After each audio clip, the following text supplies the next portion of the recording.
So I'm on a roll right from the last one into this one. And we're talking about the core and how you need to be, you want to be at ease in order to be eccentric.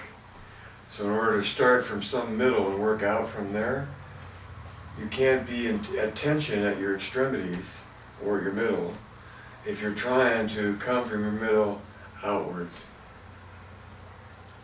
That may all sound like gobbledygook, but the further you get into Pilates, the more abstract you get. And luckily for me, there's interest in the physical realm that goes beyond fascination with biology. To me, the biology expresses itself to survive in the physics. And if Joseph Pilates was a survivor and his method was about surviving, it was a survival method, then the jungle that we're trying to survive in is gravity. And it's a challenge because we're made of water moving through air, and we're much heavier than the medium we're moving through.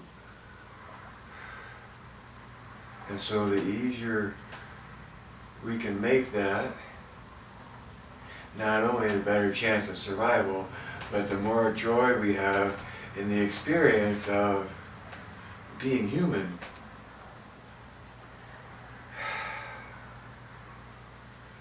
In order to be eccentric, you have to start at ease. And to learn what it means to engage your core has you at ease, lying down on your back with pillows wherever they're needed or pads to allow you to be lying there without engagement. And if your head's a little bit up on a pad or a pillow, that's probably better than just having your body all flat, because usually people aren't all that stretchy in their shoulders, so head up a little bit allows you not to be strained in your shoulders.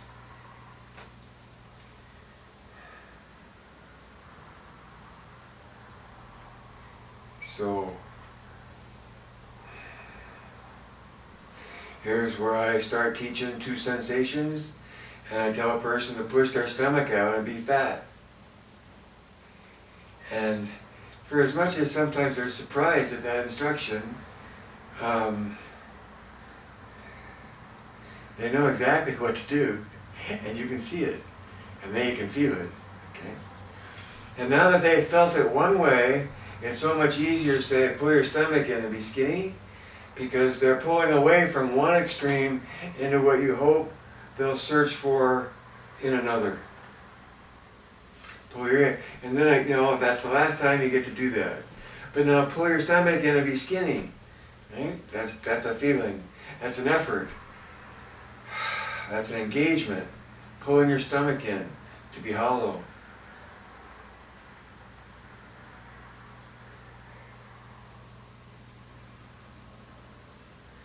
But that pulling your stomach in to be hollow is the beginnings of engaging your sphincter and your pelvic floor to complete the grip at the hip, which is the condition of core, the ability to create rotational torsion, if you will, or rotation, stabilize around the axis of the hips. That's why the core is the core. It's your main source of stability. And everything else plays off of that in a normal human being. That's why the core is so important, is because if you can't get engagement of the core as an endpoint of rotation, if you'll allow me that phraseology, an endpoint being a point around which you rotate,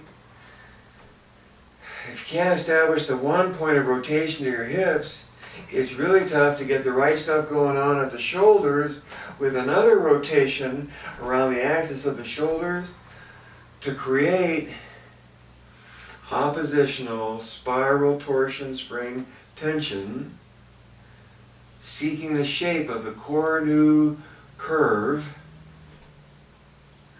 to maximize moving your load through space, your load being your weight.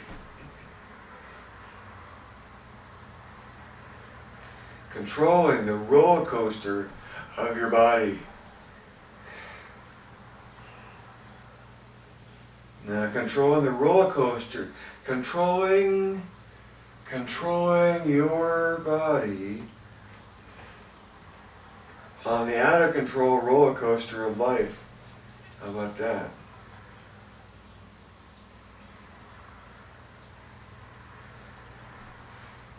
So two different feelings. Push your stomach out, pull your stomach in. Now pull your stomach in. Okay, good. So there you gave a person a chance to feel the difference between two sensations that happened in time, but you didn't have to pay attention to the passage of time. You will. Because the next thing is to tell the person to pull your stomach in to inhale. Now I know that if a person's just beginning, they may be needing to exhale in order to pull their stomach in, because there's no flexibility in the rib cage, or any number of other reasons. I prefer to teach toward the ideal, and when the ideal can't be achieved without modification, minimizing the modification in order to stay closest to the ideal without starting further back than you need to. Why under-challenge someone's ability? And I know you don't want to over-challenge a person's ability, and that's why they sign a waiver, and we're all in there risking life and limb, literally, to enhance our control.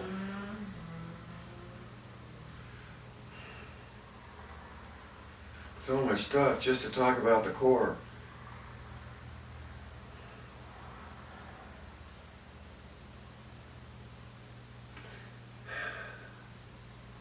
So with the marble, or with the, actually, right there, that one, right? Stomach in or stomach out, and the difference between those two. And maybe not even go into the breathing thing yet, where they got to pay attention to time. Have their fingers in there, really is best. Right above the pubic bone, deep in. When you tell them to feel what happens under, so you say, I say, put your fingers together right above your pubic bone, and push down into your belly with your fingers, and feel what happens under your fingers when you lift your head. And they lift their head, and that muscle pops up, and their eyes pop open, because they lifted something way down at this end of their body, and it so made something happen down there. Okay?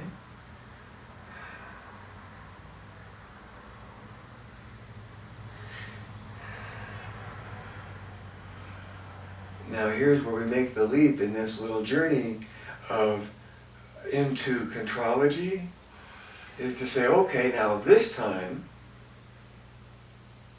you'll still feel something under your fingers. And if you don't say that, they're going to miss the point, because they'll feel something under their fingers and they won't evaluate how big it was. Right? But you say, put your fingers there, right above your pubic bone, deep in your belly, and when you lift your head, try to feel less under your fingers. Lift your head from somewhere else, but not from under your fingers. And in that instruction, you're asking the client to listen to their sensation, to observe their sensation, and based on their sensation, find it within themselves to do it differently. And you gotta love that, because as a teacher, you're not even telling them what to do differently. You're just saying, find a way to do it differently, and it's up to them to find it. And finding for yourself is much better than being shown. Makes a better imprint. It's more empowering, because it's the nature of the whole eccentric experience.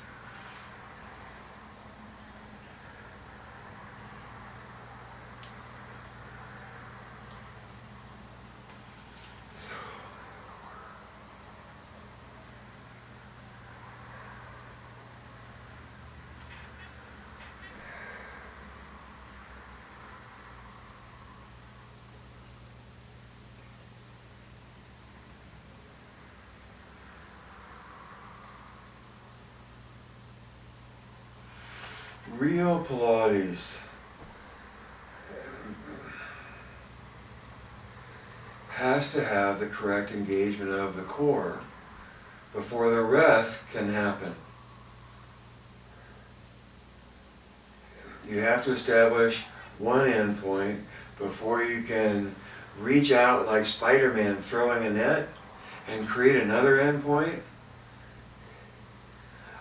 upon which to interplay between those two rotational dynamics. I'm talking about the rotation of your hips and the rotation of your shoulders. Your arms going this way, your hips going this way.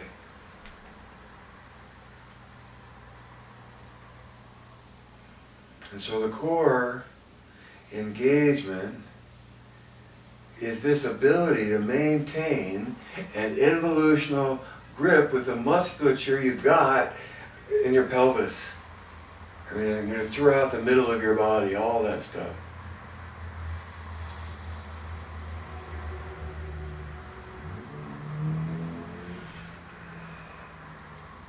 So knowing the difference between pushing out on your lower belly to make something happen and holding it soft and easy as you lift weight in space, without letting that lower belly push out to maintain the involution of the grip.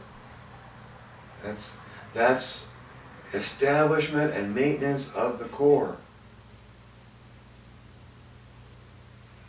And when that imagery of how it involutionally creates that grip at your hip, all of that imagery feeds into having the ability to imagine rotation in your shoulders and having your organic musculature, your body, seek to stabilize in that manner. If you got a better manner to do it in, please let me know. I'm right there with you.